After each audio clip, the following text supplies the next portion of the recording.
तो सुबह लग रहा है नींद आ गई है तुमको, क्लास क्यों नहीं अटेंड कर पाए? हाँ, अच्छा नहीं चलो, ज़्यादातर बच्चे हमको लगता है सो जा रहे हैं सुबह। चलो कोई बात नहीं। तो वीडियो रहेगा बेटा तो देख सकते हैं, तो उपलब्ध है ही है। ज्योग्राफी की शुरुआत की जाए बेटा। अच्छा, घर पे पढ़ रहे हैं ज्योग्राफी?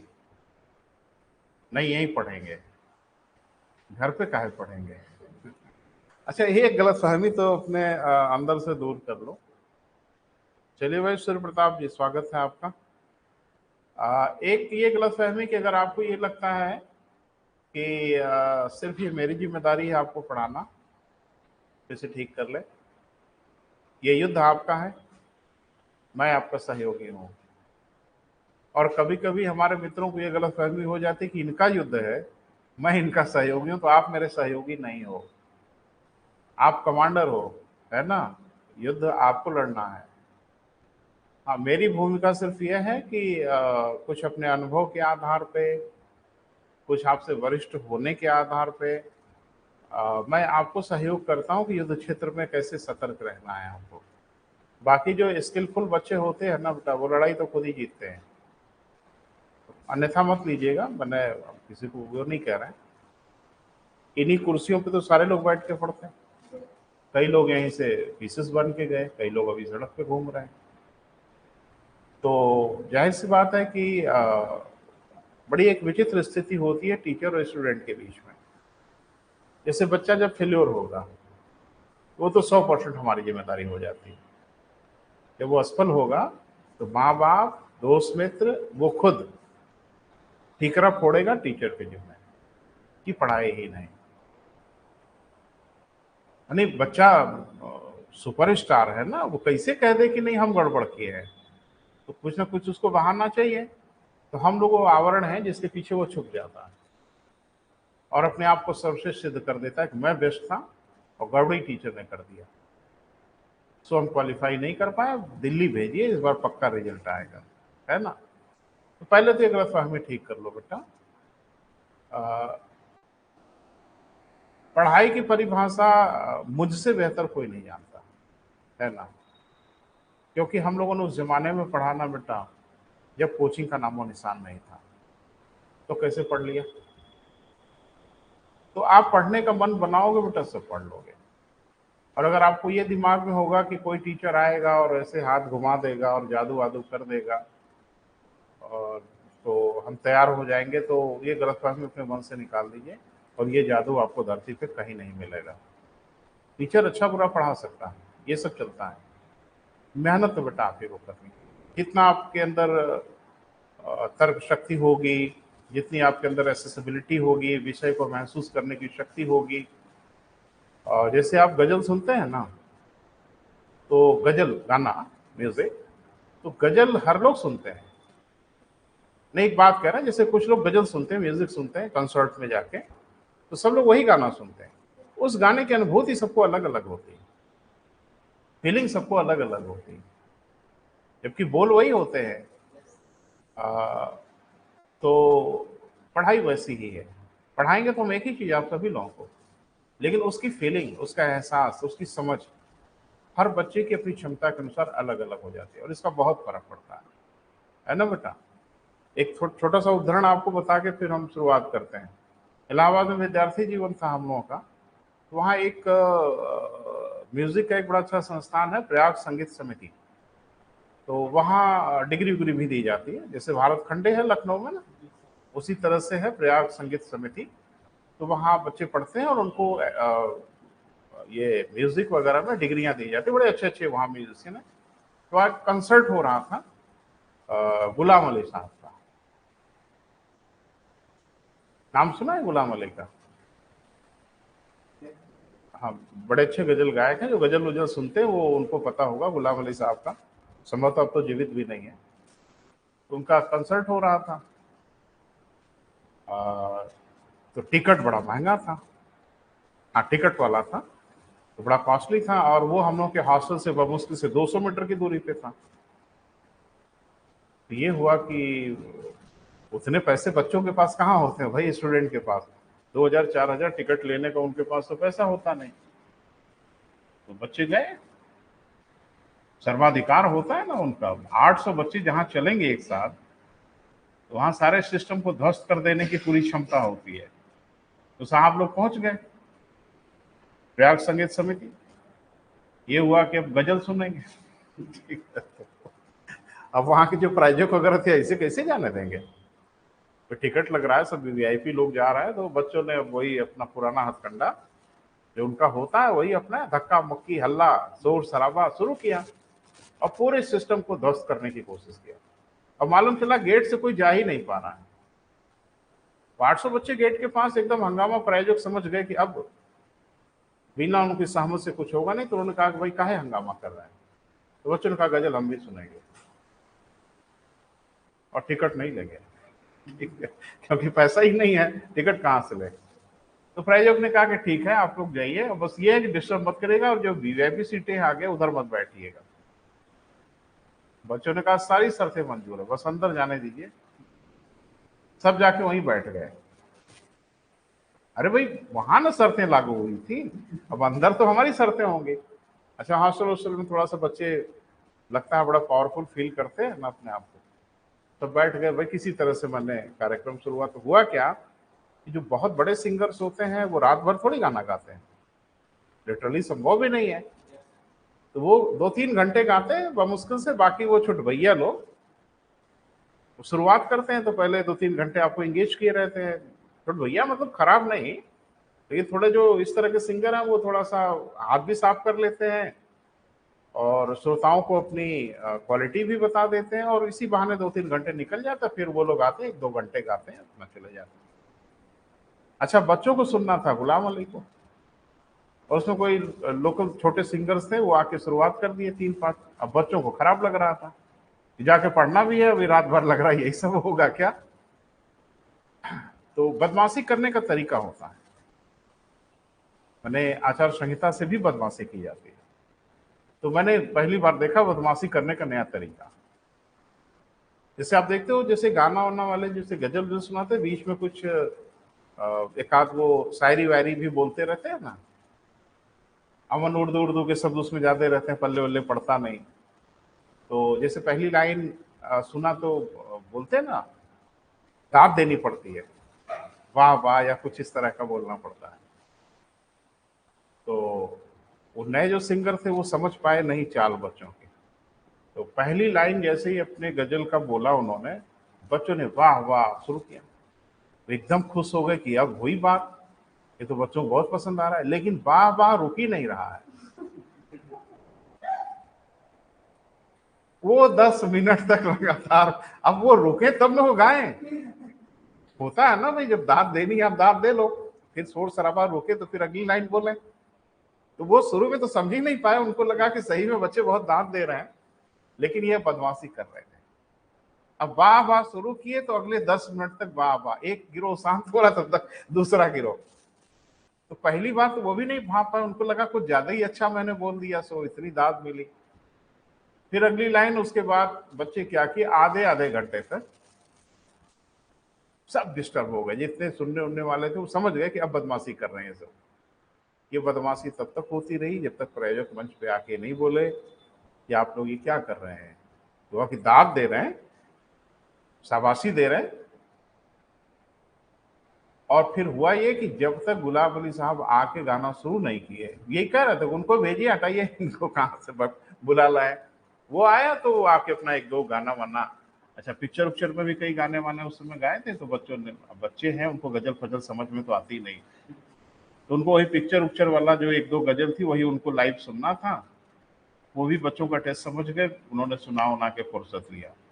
तो कहने का यही मतलब है बेटा कि एक अलग जिंदगी है, एक अलग रुतबा होता है, और चीजें विद्यार्थी जीवन में अपने हिसाब से चलती है। ठीक है बेटा, चलिए विषय पे लौटते हैं। बेटा पढ़ाई खूब करनी है बेटा, प्लीज ये ध्यान रखिए, और हमेशा ये समझिए कि आप ही को पढ़ना है, आपकी कोई मदद नहीं। जब भी आप पढ़ें तो आप इस तरह से पढ़ें कि आप ही को पढ़ना है, आपकी कोई मदद उदद नहीं करने वाला, और तब आप देखोगे आपकी पढ़ाई बहुत अच्छी होगी और तब दिल से पढ़ाई होगी। लेकिन अगर आपको हमेशा ये लगेगा कि किसी टॉपिक को पढ़ रहे हैं, आपको वहां मुसीबत तो आएगी, वो तो आनी ही आनी है। और आप क्या करते हो, जैसे किसी टॉपिक को पढ़ा और वो थोड़ा सा परेशान किया, तुरंत छोड़ दिए, टीचर तो पढ़ाएंगे, क्या जरूरत है मुसीबत मोल लेने की। बस यही सबसे बीमारी की जड़ है बेटा, छोड़ो नहीं जान। और मैं पूरे यकीन से कह रहा हूं, ऐसा कुछ भी नहीं है जिसे आप पढ़ के समझ नहीं सकते। बस आप जिद पे आ जाइए कि समझेंगे कैसे नहीं, और फिर जब हम आपसे बात करेंगे एकदम क्रिस्टल क्लियर हो जाएगा। लेकिन आप गड़बड़ी यही करते हो, पढ़े, थोड़ा सा कॉम्प्लिकेशन दिखा तो छोड़ो, हटाओ यार, समझ में नहीं आ रहा, ये मुश्किल है। काहे मुश्किल होगा बेटा, हम मनुष्यों ने क्या क्या सीख लिया, क्या क्या कर लिया। 2 लाइन आपको पढ़ने में तकलीफ हो रही है, दूसरी किताब उठाओ, उसमें देखो, उसका भी नहीं समझ में आता, तीसरी किताब उठाओ, उसको पढ़ो। आजकल तो आपके पास इतने ज्यादा विकल्प हो गए कि पूछो मत। हम लोग के जमाने में तो विकल्प भी नहीं थे, तमाम वीडियो वीडियो उपलब्ध है, किसी वीडियो को देखो, कैसे नहीं क्लियर होगा। लेकिन आप क्लियर करना ही नहीं चाहते, क्योंकि आप हो गए हैं अपाहिज। क्योंकि एक टीचर तो है, ठेका हमने दिया है, जाएंगे कहाँ भाग के, तो हम कहाँ भाग के जाएंगे भाई, हम तो पढ़ाएंगे। चलो बेटा, कुछ टर्मिनोलॉजी मैंने बताया था बेटा, याद करिए। कुछ एक लिस्ट मैंने शायद बनाया था कुछ शब्दावलियों की, जहां तक मुझे याद आ रहा है। तो पहले आप इसको क्लियर करते हैं, है ना बेटा, एक एक शब्दावली को क्लियर करते हैं। पहला क्या लिखा है, नेगेटिव टेम्परेचर लैप्स रेट। क्या है बेटा, थोड़ा इसको समझना है। लैप्स रेट तो मुझे लगता है हम में से हर किसी को पता है, लेकिन नेगेटिव टेम्परेचर लैप्स रेट ये क्या है, तो इसको तो हम बाद में बात करेंगे। पहले आपसे बात करेंगे लैप्स रेट क्या होता है, टेम्परेचर लैप्स रेट क्या होता है। तो हम लोगों ने पढ़ा है, जब हम लोग ट्रोपोस्फीयर पढ़ रहे थे, क्षोभ मंडल पढ़ रहे थे, तो उसमें हम लोगों ने पढ़ा कि क्षोभ मंडल में ऊंचाई की ओर बढ़ने पर तापमान में कमी आती है, और ये कमी का एकदम स्पष्ट रेट है, दर है उसकी।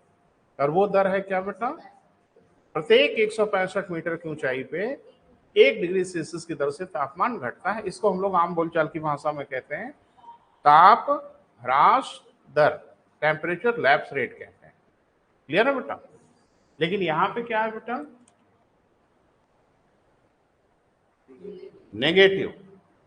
इसका मतलब है लैप्स रेट में जो बातें कही जा रही हैं, शायद उसका कुछ उल्टा है मामला।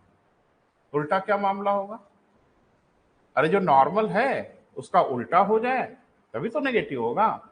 नॉर्मल तो ये एक ऊंचाई की ओर जाने पे तापमान घटता है, और इसमें कुछ उल्टा पुल्टा हो जाए तो ऊंचाई की ओर जाने पे तापमान बढ़ने लगे। अगर ऐसा हो रहा होगा तो इसको हम लोग बोलेंगे नेगेटिव टेम्परेचर लैप्स रेट, और ऐसा होता है। और जो ऐसा होता है इसका बहुत ढेर सारा प्रयोग होता है, बहुत ढेर सारे यूजेस होते हैं। तो नेगेटिव लैप्स रेट क्या है बेटा, वो थोड़ा सा समझना है। एक्चुअल में क्षोभ मंडल में सामान्य रूप से ताप ह्रास दर दिखता है, बोले बेटा। नेगेटिव लैप्स रेट सामान्य रूप से हर जगह देखने को नहीं मिलता, ये सिर्फ आपको देखने को मिलेगा पर्वतीय क्षेत्र में। माने नेगेटिव लैप्स रेट की जो फेनोमेना है, ये आपको सिर्फ और सिर्फ देखने को मिलेगी जो हिली एरिया है वहां, और वो भी दिन में नहीं, रात के समय। तो नेगेटिव लैप्स रेट की 2 कंडीशन दिख रही है। पहला ये कि नेगेटिव लैप्स रेट हर जगह नहीं दिखता और हर समय नहीं दिखता। पहला ये कि ये जब भी दिखेगा तो पर्वतीय क्षेत्रों में दिखेगा, और वो भी दिन में नहीं, रात में दिखता है। यानी सब कुछ उल्टा पुल्टा हो जाता है। ऐसा क्यों हो जाता है वो थोड़ा समझना है। एक्चुअल में रात के समय आपको पता है कि जो हिली एरिया होगा, पर्वतीय क्षेत्र होगा, लाइक दिस, बोले बेटा, तो वहां रात के समय क्या होगा कि रात के समय चोटियां थोड़ी ज्यादा ठंडी हो जाती है। क्लियर है बेटा। क्यों ठंडी हो जाती है, क्योंकि यहां से रेडिएशन बड़ा प्रॉपर हो जाता है। ये ऐसे ही बिहेव करती हैं जैसे हमारे डेजर्ट एरिया बिहेव करते हैं। जैसे मरुस्थलीय क्षेत्रों के बारे में आपने कभी अगर पढ़ा होगा या सुना होगा, या टीवी सीरियल वगैरह या टीवी पे कोई कार्यक्रम देखा होगा, तो एक आते हैं ना डिस्कवरी पे, बेयर ग्रिल। अगर डिस्कवरी वगैरह आप देखते होंगे तो सर्वाइवल स्किल बताते हैं। कि आप अगर कहीं जंगल में फंस गए, कहीं यहाँ फंस गए, वहां फंस गए, तो अपने आप को कैसे सर्वाइव करेंगे? आप में से नहीं देखा किसी ने? नहीं, मैं उनका प्रचारक नहीं हूँ, मैं चूंकि देख लेता हूँ, तो उसको आप देखोगे तो ज्योग्राफी के बड़े ढेर सारे नॉलेज होते हैं ना, डिस्कवरी चैनल वगैरह देखो तो मैं आपको बताऊंगा इक्वेटोरियल फॉरेस्ट, भूगोल में यही पढ़ा सकता हूँ ना। वह विषुवती वन प्रदेश दिखा नहीं ना देंगे, बेयर ग्रिल्स दिखा देंगे, क्योंकि जंगल में जब घूम रहे होंगे तो बताएंगे कि यही विषुवती वन क्षेत्र है, इसमें कैसे सर्वाइव करना है। तो आंख से देख लेंगे हम लोग ये वन होता कैसा है, कितने सघन होते हैं। तो हर जगह बेटा आपका नॉलेज है, बस आप उसको कलेक्ट करने का ढंग सीख ले, बात बन जाएगी। क्लियर है? तो मरुस्थलों में सर्वाइवल स्किल सिखाते समय वो ये बताते हैं कि अगर आप दिन की गर्मी से नहीं मरे तो रात की ठंड से मर जाएंगे। ये डिजर्ट एरिया की बड़ी भारी परेशानी है कि दिन जितने ही गर्म होते हैं रातें उतनी ही सर्द हो जाती, बहुत ठंडी हो जाती। जैसे आपको लग रहा होगा थार का मरुस्थल बहुत गर्म है, हाँ बिल्कुल दिन में गर्म है, रात में आपको कुछ ओढ़ना पड़ेगा, नहीं तो मुसीबत हो जाएगी। ऐसा क्यों हो जाता है वहां? हमारे यहां तो ऐसा नहीं होता, दिन उनके जैसा गर्म तो नहीं होता, लेकिन गर्म होता है, लेकिन रातें हमारी भी ठीक ठाक गर्म रहती है। अरे भाई समय रात में क्या टेम्परेचर रहता है, मुझे लगता है महसूस ही हो रहा होगा, कुछ बताना थोड़ा ही है। बेचैन कर देने वाली गर्मी है रात में। डेजर्टेड एरिया में ऐसा नहीं होता, कोई बताएगा क्यों नहीं होता?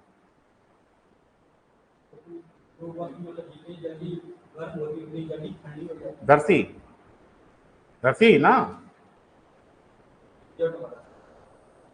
अरे डेजर्ट भी मैदानी हिस्सा ही है ना, वो अलग बात है, रेत का है। हमारे यहाँ धरती जल्दी गर्म होती है तो जल्दी ठंडी नहीं होती। अरे हम तो बहुत पहले बता चुके हैं, स्थल तेजी से गर्म होते हैं, स्थल तेजी से ठंडे होते हैं। और स्थल माने खाली मरुस्थल थोड़ी मैंने कहा था, हर स्थल तेजी से गर्म होते हैं, तेजी से ठंडे होते हैं। हाँ, पानी धीरे धीरे गर्म होता है, पानी धीरे धीरे ठंडा होता है। यहां वैसा क्यों नहीं होता?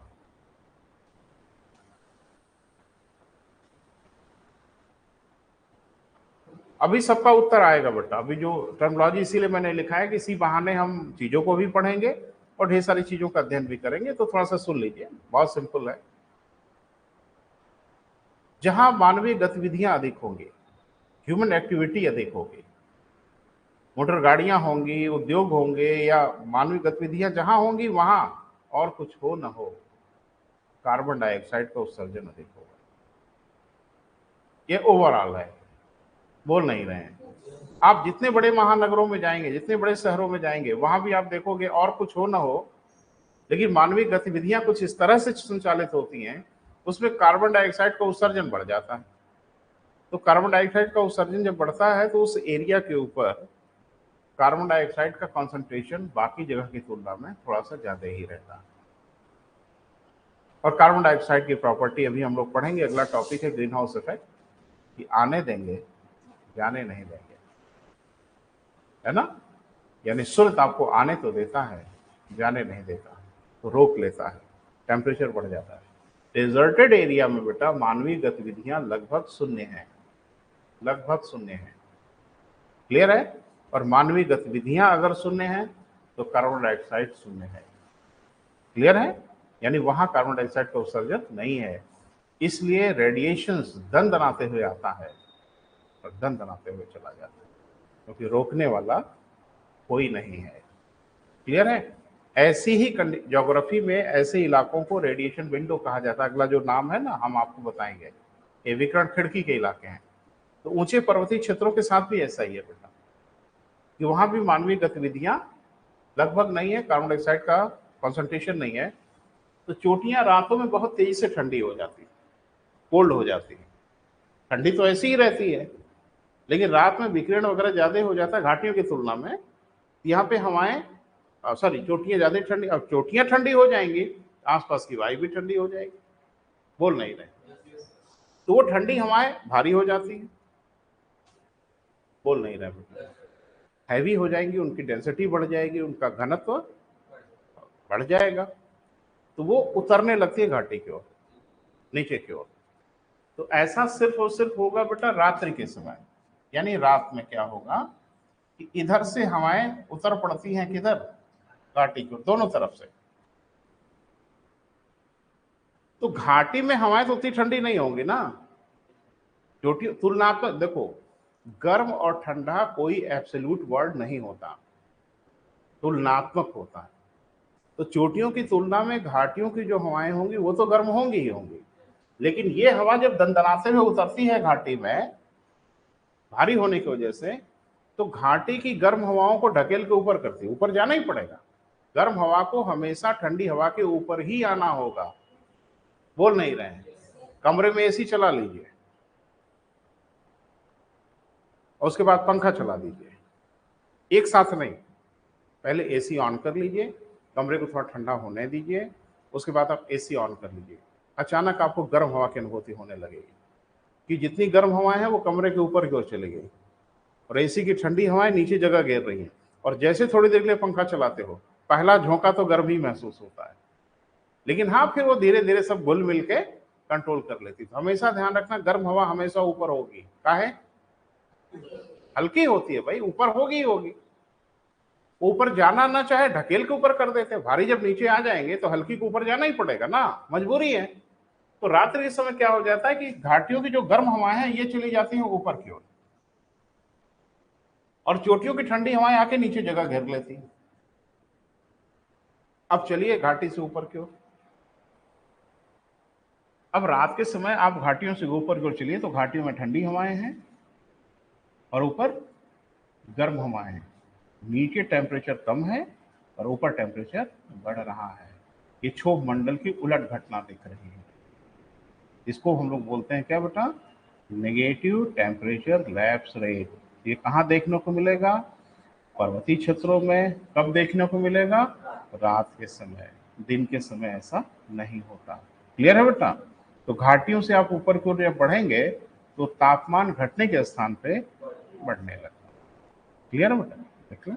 अच्छा हाँ, एक बात और कि अभी पवन वन पढ़ना है बेटा, तो बहुत बड़ा इलाका है, उसमें टाइम भी लगेगा। लेकिन जो हवा ऊपर से नीचे की ओर आती है इसको हम लोग चोटी की पवन कहते हैं, चोटी की समीर कहते हैं, कैटाबेटिक विंड कहते हैं। पर्वतीय क्षेत्रों में दो प्रकार की हवाएं चलती हैं, एक को कहते हैं एनाबेटिक, एक को कहते हैं कैटाबेटिक।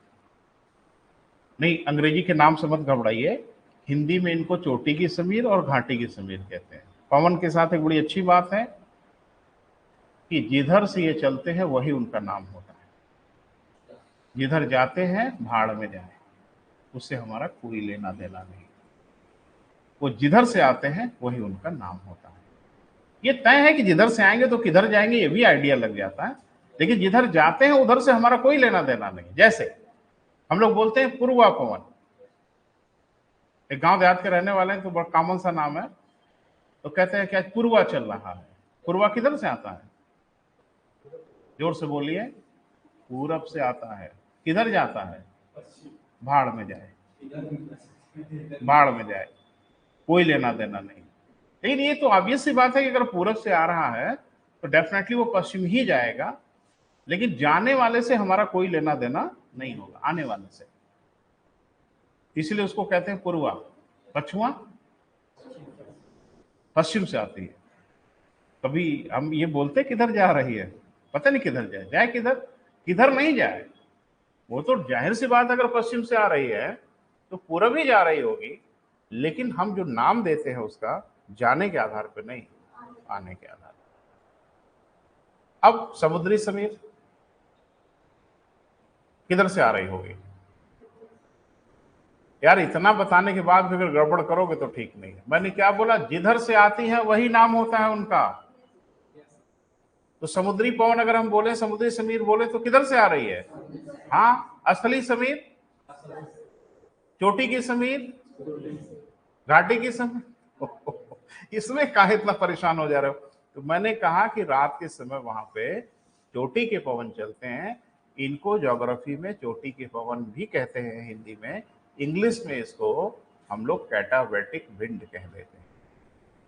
बस नाम से घबरा गए आप, क्या बड़ा अजीब सा नाम दिख रहा है। हिंदी में ठीक दिख रहा है ना, चोटी के पवन। अब अंग्रेजी में ही लिख के देगा, जब उसको पता है कि अंग्रेजी में ही आपकी सासत होगी, हिंदी में लिखेंगे तो तुरंत पकड़ लोगे। तो कहेंगे कैटाबेटिक पवन कहाँ चलते हैं? साफ दिख रहा है भाई, पर्वतीय क्षेत्रों में चलते हैं। कब चलते हैं? रात में चलते हैं। दिन में घाटी के पवन चलते हैं, दिन में एग्नामेट्रिक विंड चलते हैं। ठीक है, तो देखो कुछ छूट भी गया है तो हम लास्ट में जुड़वा देंगे। जैसे एक चीज छूटी गई, अ, लेकिन चलो उसको हम पवन में कवर कर लेंगे, घबराने की जरूरत नहीं। जब पवन पढ़ाएंगे ना बेटा तो क्लियर कर लेंगे। क्लियर है? तभी इसको लिखते हैं। हेडिंग बना लीजिए। देखो एक बात बताएं बेटा, पढ़ाने को तो हम कई विषय पढ़ाते हैं, जैसे संविधान पढ़ा ही रहे हैं, भूगोल आपको पढ़ा ही रहे हैं, लेकिन जितना प्यारा विषय ज्योग्राफी है ना बेटा, उतना विषय कोई है नहीं। ये एकदम प्योर साइंटिफिक है, विशुद्ध वैज्ञानिक है, लॉजिकल है, तर्कपूर्ण है। और अगर आप लॉजिकल हैं तो भूगोल आपको एकदम क्रिस्टल क्लियर होगा, क्योंकि इसमें कोई भी सपोजिशन वाली चीज नहीं है कि मान लें, मान कहें लें, ऐसा ही होगा और वैसा ही होगा। क्लियर है बेटा? लिखें। पर्वतीय क्षेत्रों में, पर्वतीय क्षेत्रों में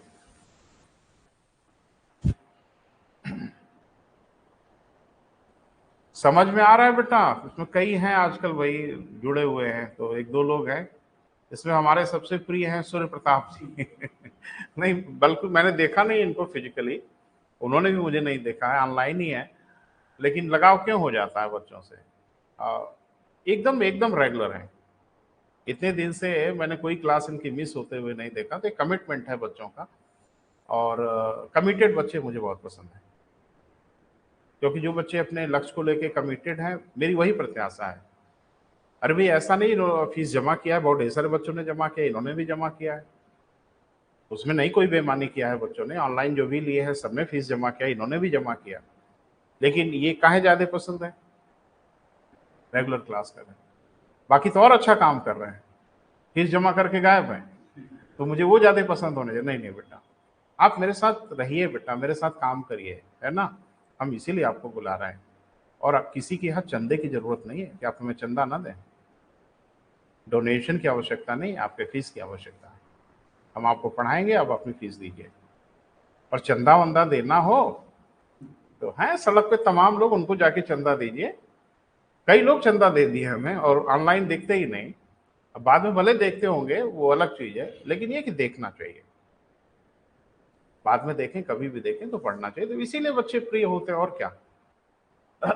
तो ध्यान से बेटा चीजों को समझिए, कहीं कुछ भी मुश्किल नहीं है, हम सब समझा लेंगे, इतना सामर्थ्य है मुझ में।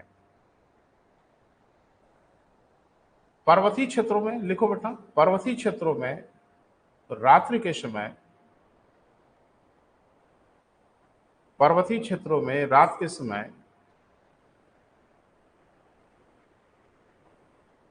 घाटियों की तुलना में चोटियां अधिक ठंडी हो जाती हैं। डायग्राम में भी है बेटा, काम चलाऊ है, बस काम चलाए। चोटियां ज्यादा ठंडी हो जाती हैं, परिणाम स्वरूप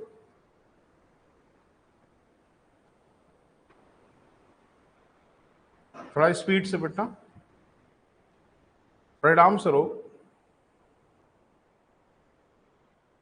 आसपास की वायु भी ठंडी हो जाती है।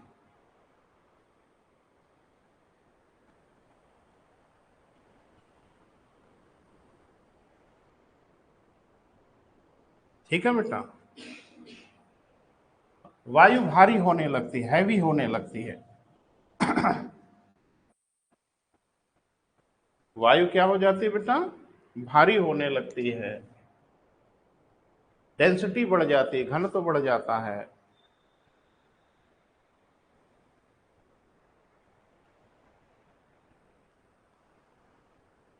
ठीक है बेटा, तो दोनों काम करना है बेटा, थोड़ा थोड़ा समझना है, थोड़ा थोड़ा लिखना है। तो अब रात के समय स्थिति यही होगी कि इधर का इलाका थोड़ा ज्यादा ठंडा हो गया। अब ज्यादा ठंडा हो गया तो आसपास की वायु भी धीरे धीरे ठंडी हो ही जाएगी, और वैसे भी क्षोभ मंडल का इलाका है तो ठंडी ऐसे ही होना है। बोले, अब ये क्या करेगी, इसी ढालों के सहारे सहारे फिसलने लगती है। कौन? पवन। वो हमेशा ऊंचाई से, आपको ऐसे क्षेत्रों में कभी अगर जाना हो आपको, तो रात के समय आप महसूस करेंगे कि हवाएं ऊपर से नीचे की ओर आ रही, बिल्कुल अनुभूति होती है कि पहाड़ों के ऊपर से हवाएं नीचे की ओर आने लगती है, लेकिन ऐसा सिर्फ और सिर्फ रात के समय दिखता है। तो भारी हवाएं सब आके नीचे इकट्ठा होने लगती हैं। कब? रात में। तो नीचे तो हवा रहती ही है, लेकिन वो उसकी तुलना में थोड़ी गर्म रहती है। अब वो आके ढकेल के सबको ऊपर कर देती है और अपने नीचे जगह बना, बिल्कुल फ्रिज वाला काम करती है। जो फंक्शन फ्रिज में होता है, लगभग एक कन्वेक्शन करंट शुरू हो जाती है, यानी सारी जो ठंडी हवाएं उतर जाती है घाटी में, और ये घाटी की अपेक्षाकृत गर्म हवाएं चली जाती हैं ऊपर की ओर। चली नहीं जाती, ढकेल दी जाती है, जाओ उधर, नीचे मेरी जगह है। तो नीचे ठंडी हवाएं अपनी जगह घेर लेती हैं, गर्म हवाएं ऑब्वियस सी बात है ऊपर पुश कर दी जाती हैं। और अब रात के समय आप घाटी से अगर ऊंचाई की ओर बढ़ोगे तो तापमान घटने की जगह पे बढ़ता हुआ प्रतीत होगा। क्लियर है बेटा? लेकिन हाँ, लास्ट लाइन बोलो बेटा। बढ़ जाता है तथा चोटी के पवन पर्वतों की ढालों का अनुसरण करते हुए, पर्वतों की ढालों का अनुसरण करते हुए घाटियों में उतरने लगती है।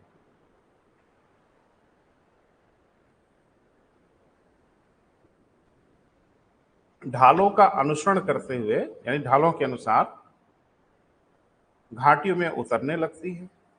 ठीक है बेटा? घाटियों की अपेक्षाकृत गर्म वायु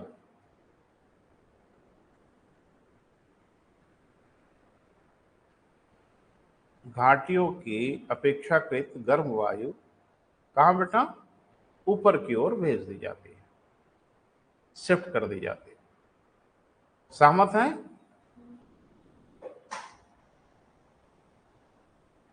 कहीं कोई अतिशयोक्ति दिखेगी बेटा बात कर लीजिएगा। चीजें बहुत छोटी छोटी हैं लेकिन है बड़ी कारगर।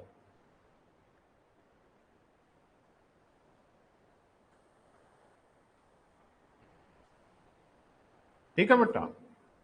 हाँ लिखें, चोटियों की ओर से रात में उसी में बेटा पैरा मत बदलो प्लीज, जब कहा जाए तभी पैराग्राफ बदला करें, लाइन को कंटिन्यू करिए। चोटियों से रात्रि के समय चलने वाले इस प्रकार के पवन वन पढ़ेंगे तो फिर जरूरत महसूस होगी। ठीक है? एक टॉपिक है जिसको पढ़ेंगे हम लोग, फिर आएगा ये सब, लेकिन अभी चूंकि जरूरी है। ये पवन क्या कहलाएंगे बेटा? चोटी के समीर। समीर भी कहते हैं, पवन भी कहते हैं, जो आपका मन करे। चोटी के समीर, या इंग्लिश में अगर आपको कहना होगा तो बस एक नाम आप कहेंगे, कैटाबैटिक विंड। मैं लिख दे रहा हूं बेटा।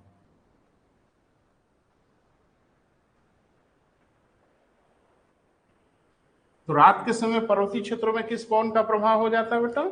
कैटाबैटिक विंड का।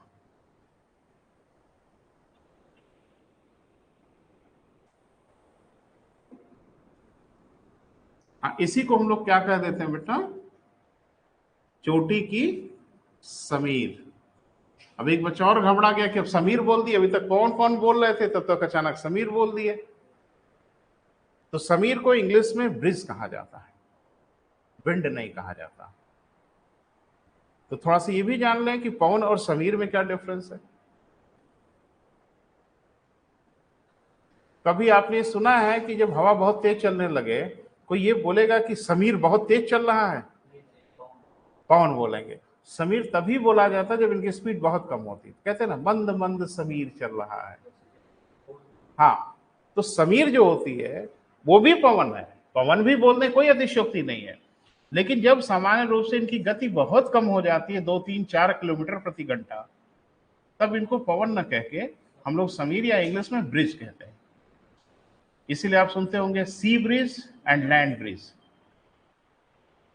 जिसको हम लोग समुद्री समीर और स्थली समीर कहते हैं। लेकिन कहने वाले समुद्री पवन और स्थली पवन भी कहते हैं। पवन तो है ही है, और एक छोटा बच्चा मनुष्य नहीं है, स्त्री मनुष्य नहीं है, लेकिन सब कैटेगराइज करेंगे तो मनुष्य में वो छोटा है, इसलिए उसको छोटा बच्चा बोलते हैं। पवन तो एक बहुत बड़ी अवधारणा है, उसमें बहुत प्रकार के पवन है, तो उसी में एक प्रकार है ब्रिज भी। बस गति कम हो जाए तो उसको ब्रिज कह देंगे। इसीलिए इसको पवन भी, चोटी का पवन भी कहते हैं, चोटी की समीर भी कहते हैं। इंग्लिश में कैटाबैटिक ब्रिज भी कह सकते हैं, कैटाबैटिक विंड। तो ब्रिज और विंड को लेके घबराइएगा मत, ये एकदम से डिफरेंट कॉन्सेप्ट नहीं है। ये एक ही प्रकार के सब कैटेगरी है। क्लियर है बेटा? लिख लीजिए, रात में यहाँ पे किसका बेटा, चोटी के कोण या कैटाबैटिक विंड का प्रभाव हो जाता है। हो गया बेटा? हाँ, ऐसी दशा में रात्रि के समय घाटियों से ऊंचाई की ओर उठने पर या ऊंचाई की ओर जाने पर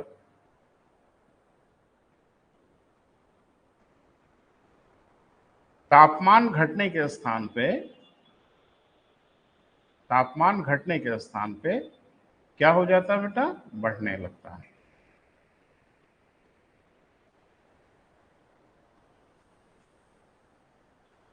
तापमान घटने के स्थान पे बढ़ने लगता है। क्लियर हुआ बेटा? बोल नहीं रहे हैं, है ना? इसे ही हम नेगेटिव टेम्परेचर लैप्स रेट, नकारात्मक ह्रास दर कहते हैं।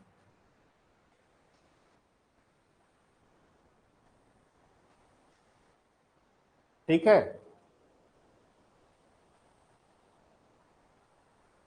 क्लियर हो गया? कोई डाउट नहीं होना चाहिए।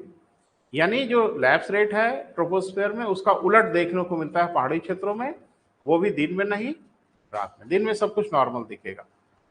अच्छा, जैसे एक बच्चा बहुत नाराज हो गया कि ये काहे पढ़ा रहे हैं आप, भाई हम तो बहुत कुछ झेले ना। एक बच्चे ने कहा कि ये काहे पढ़ा रहे हैं, हम कहे बेटा तो आप ही निर्धारित कर दो क्या पढ़ाना है, एक लिस्ट बना के फिर टेबल पे रख दो, वही पढ़ा देते हैं। मेरी गारंटी है कि ये पढ़ा देंगे, फिर समझ लेना परीक्षा में क्या आपका हाल होगा। मेरा कोई लेना देना नहीं होगा, सोच के समझ के लिस्ट बना के दे दीजिए हमको, हम आपको पढ़ा देते हैं सब। परीक्षा में आएगा नहीं आएगा, होगा क्या होगा, मुझसे कोई लेना देना नहीं है, क्योंकि मुझे जो आप कह रहे हो वो मैं पढ़ा दूंगा। डिसीजन मुझे लेने दो, फैसला मुझे करने दो, क्या पढ़ाना है क्या नहीं पढ़ाना मुझे डिसाइड करने दो, और तब हम गारंटी भी लेंगे कि नहीं आएगा तो हम जिम्मेदार होंगे। आप बच्चे हैं, आपको नहीं पता कि क्यों महत्वपूर्ण है, मुझे पता है ये क्यों महत्वपूर्ण है, और ये जरूर पूछेगा। और लैप्स रेट तो पूछेगा नहीं, सब याद करके बैठे हैं। अरे इतने छोटे छोटे बच्चे याद करके बैठे हैं, क्षोभ मंडल ऊंचाई और तापमान घटता है 165 मीटर पे 1 डिग्री सेल्सियस। ये पूछेगा किसका गलत होगा? सांस फूलेगी जब आपसे पूछेगा नेगेटिव लैप्स रेट किसे कहते हैं। तो एक प्रश्न पूछ ले, नेगेटिव लैप्स रेट का निम्न में से क्या कारण है? समुद्री पवन, स्थलीय पवन, कैटाबैटिक विंड, एनाबैटिक विंड। बड़ा आसान हो गया है ना? अभी 10 मिनट पहले कहानी सज गई होती। तो कंपटीशन यही है बेटा, जो चीज आप जान जाएं वो आसान है, नहीं जाने तो फिर इधर उधर भटकिए।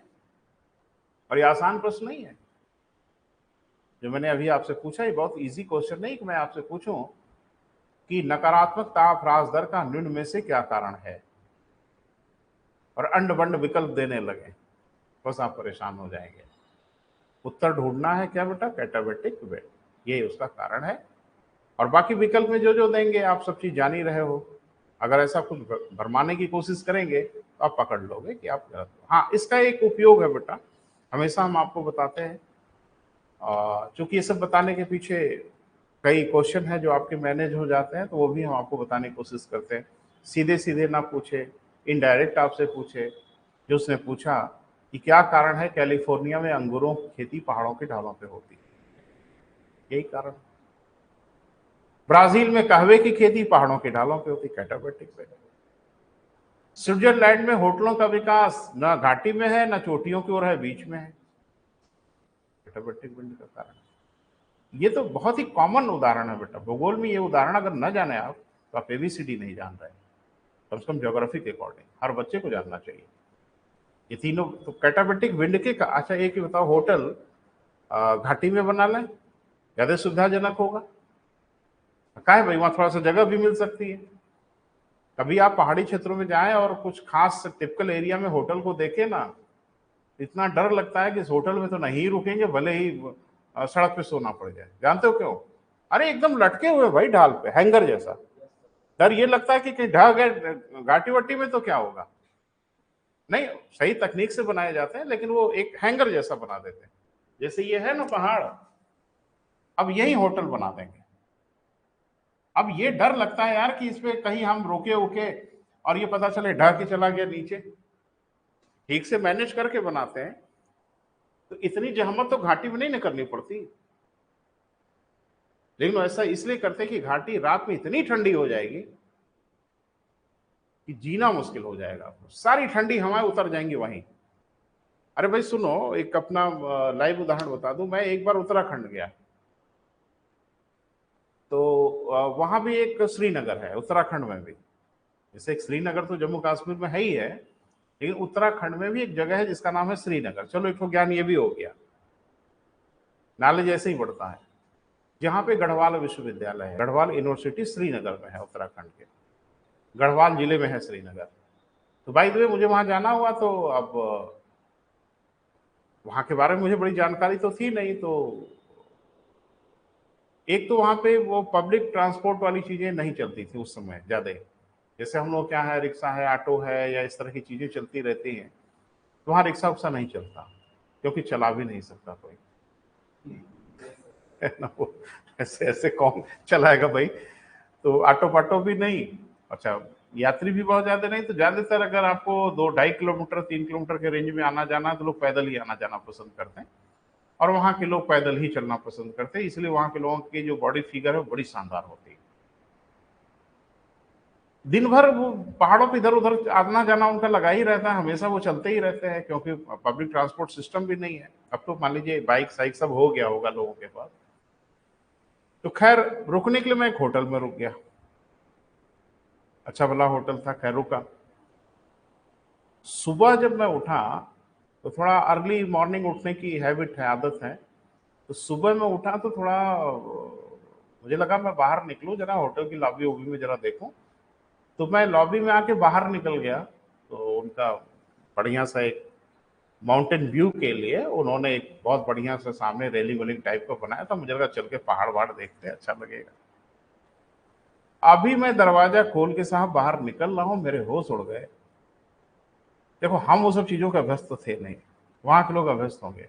मैं बादलों के बीच में था, मैं छू के देख रहा था मैं जिंदा हूं ना, कि ऐसा तो नहीं कि प्रस्थान कर गया भाई, बादल वादल में कहाँ चला गया।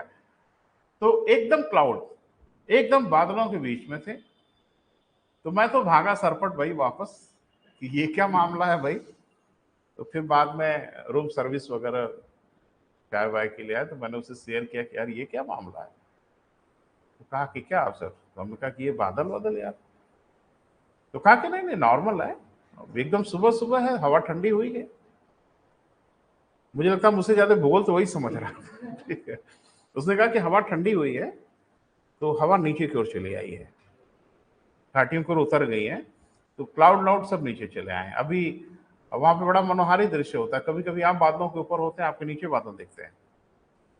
और फिर जैसे जैसे दिन चढ़ता है, जैसे जैसे गर्मी बढ़ती है, फिर सब कुछ ठीक हो जाता है, नॉर्मल हो जाता है। तो मेरे लिए तो भाई बहुत बड़ा एक अजीब सा एक अनुभूति थी। लेकिन फिर बाद में मालूम चला कि नहीं नहीं, वहां के लिए तो सब बड़ा कॉमन वॉमन है ना। जैसे कभी सेल्फी वेल्फी लेना हो ना, आजकल बच्चे बड़े क्रेजी हैं सेल्फी वेल्फी के लिए, तो बादल वादल में लीजिए, लगेगा कह रही तो बादल में उड़ते भी हैं। चले आगे बढ़े। हाँ, कुछ एक वहां पे बेटा उदाहरण जरूर लिखिए, एक इजी या उदाहरण करके, ईजी या उदाहरण जो भी आपको ठीक लगे लिख के जरूर लिख लीजिए। हाँ, लिखें कैलिफोर्निया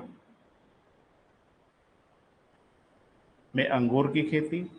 ये तीनों उदाहरण बेटा बहुत जरूरी है, हमेशा हम लिखाते हैं बच्चों को। कैलिफोर्निया में अंगूर की खेती, ब्राजील में कहवे की खेती, कहवा माने कॉफी, तथा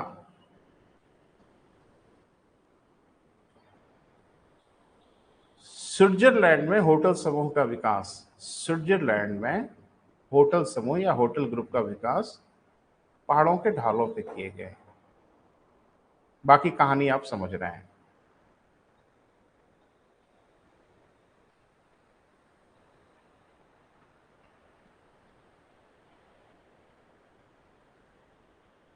तो कभी कभी जैसे बाहर बाहर से आने वाले वालों की मदद करनी चाहिए, और आनंद नहीं लेना चाहिए। कोई फंस रहा हो, नहीं उसको पता है, तो कुछ लोग अंदर अंदर मुस्कुराते हैं और सोचते हैं अब फंस आई है। मैं बता रहा हूँ क्या हुआ। जैसे हम लोगों की एक आदत है ना बेटा, इधर नॉर्थ इंडिया में, उत्तर भारत में बड़ी अजीब सी आदत है कि जैसे पब्लिक व्हीकल में हम जब चलना पसंद करते हैं तो हमेशा कोशिश होती है विंडो के पास बैठे।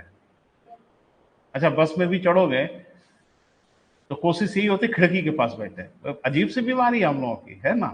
तो थोड़ा हवा हवा लेते हुए, अब तो आजकल एसी ओसी बसें आ गई, लेकिन फिर भी खिड़की किनारे बैठे बाहर देखते रहेंगे ना क्या कुछ चल रहा है। तो मैं एक्चुअली जब गया था तो स्टूडेंट लाइफ में गया, तो देहरादून से मसूरी के लिए बस सर्विस थी बहुत अच्छी, छोटी छोटी बसें थी। तो मैं बस में चढ़ा तो पैसेंजर थोड़े कम थे, लेकिन इतने भी कम नहीं थे। लेकिन मैं देखा कि सारे पैसेंजर बहुत अच्छे हैं। हर पैसेंजर खिड़की छोड़ छोड़ के बैठा हुआ था। हमारे यहाँ तो बस में घुसे और खाली है तो एकदम चिपक के बैठेंगे। मैं देखा कि इतने अच्छे लोग यहाँ के हैं, बताइए, विंडो छोड़ छोड़ के, विंडो वाली सीट सब खाली छोड़ छोड़ के बैठे थे। कोई नया आदमी आया बेचारा तो बैठे, मुझे लगा बड़े अच्छे लोग हैं। मैं जाके बैठ ही गया और मेरी जो दुर्गति हुई कि मैं जिंदगी भर नहीं भूल सकता। और सब आनंद ले रहे थे, सबको पता था, जवान लोकल थे उनको सब पता था। मुझे बोल दिए होते कि अरे भैया वहां मत बैठो आप, किसी ने नहीं कहा। मुझे लगा बड़ा अच्छा है, मैं बैठ गया। और वहां कोई नहीं बैठता, वहां के लोकल तो बिल्कुल नहीं बैठ, खड़े हो जाना पसंद करेंगे, नहीं बैठेंगे खिड़की किनारे। अच्छा, मैं बैठ गया, मुझे लगा कि ये पहाड़ी इलाका है, बड़ा मजेदार अब होगा सब कुछ, और सब एकदम व्यू बढ़िया दिखेगा। और दिखा भी, इसमें कोई शक नहीं। अलकनंदा दिख रही है, एकदम वैली में बह रही है, सब कुछ दिख रहा, बड़ा खूबसूरत लग रहा था। एकदम मैं एकटक देख रहा था, एक सेकंड मैंने नजर नहीं हटाई, 30-40 किलोमीटर। और उसके बाद मेरी जो दुर्गति हुई, वो वोमिटिंग शुरू हुई कि जो रुकी ही नहीं। मुझे जर्नी में कभी वोमिटिंग नहीं होती, कुछ लोगों को होती है, लेकिन इतनी भयानक गति मेरी हो गई कि पूछो मत। डॉक्टर से संपर्क करना पड़ा, डॉक्टर पास जाना पड़ा। तो डॉक्टर भी कहा कि कहाँ से आए हैं, मैंने बताया। कहा कि बस से आए हैं, मैंने कहा हाँ। कहा कहाँ बैठे थे मैंने बताया। कहा कहाँ बैठ गए, वहां जो बैठेगा उसकी ये दुर्गति हो जाएगी। अच्छा, वहां के लोग अगर बैठते भी है ना तो बाहर नहीं देखते। जैसे वो बार बार हमेशा, एक्चुअल में रास्ते वस्ते इतने कॉम्प्लिकेटेड है ना बेटा, वो देखते देखते देखते देखते फिर वो चक्कर आपको आ ही जाता है। तो सब बड़ा बड़ा अनुभव होता है भाई चले आगे बढ़े।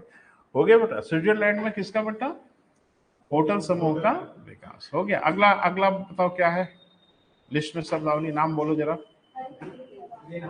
लिख लो लिख लो।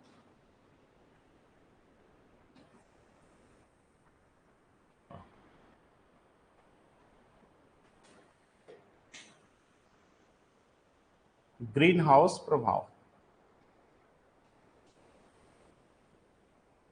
तो मुझे लगता है सबको पता है, इसमें बहुत ज्यादा टाइम वेस्ट करने की जरूरत नहीं है, लेकिन संक्षेप में हम आपसे बात कर लेते हैं।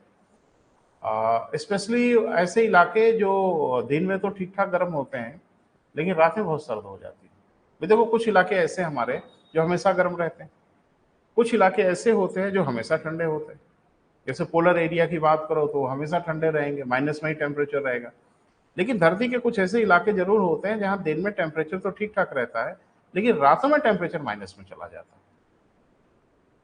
ऐसे बहुत ढेर सारे इलाके हैं धरती में। तो अब ऐसी जगहों पे, अच्छा, मनुष्य है इतना ढीठ कि हर जगह रहता है।